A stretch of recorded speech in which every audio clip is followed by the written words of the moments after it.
4 দিনের যুক্তরাজ্য সফর শেষে দেশে ফিরলেন প্রধান উপদেষ্টা। তাকে বহনকারী বিমানটি 14 জুন সকাল 9:45 হজরত শাহজালাল আন্তর্জাতিক বিমানবন্দরে অবতরণ করে। সেখানে ডক্টর ইউনূস সহ তার সফরসঙ্গীদের অভ্যর্থনা জানান অনেকে। প্রধান উপদেষ্টার কার্যালয়ের পক্ষ থেকে তথ্যটি নিশ্চিত করা হয়েছে। 13 জুন লন্ডন ত্যাগ করেন প্রধান উপদেষ্টা। লন্ডনের স্থানীয় সময় সন্ধ্যা 7:15 বিমান বাংলাদেশ এয়ারলাইন্সের ফ্লাইটে হিথ্রো আন্তর্জাতিক বিমানবন্দর থেকে রওনা হন তিনি।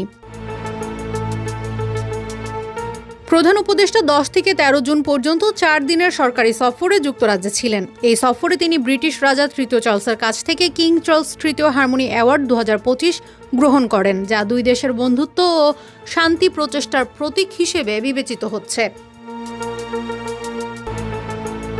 প্রধান উপদেষ্টার এই সফরকে দুই দেশের কূটনৈতিক সম্পর্ক জোরদার ও বাংলাদেশের রাজনৈতিক অঙ্গনে এক গুরুত্বপূর্ণ অধ্যায় হিসেবে দেখা হচ্ছে। দেশের মাটিতে পা রাখার পর তার পরবর্তী কর্মসূচি কী হতে পারে তা নিয়ে রাজনৈতিক অঙ্গনে তৈরি হয়েছে আগ্রহ।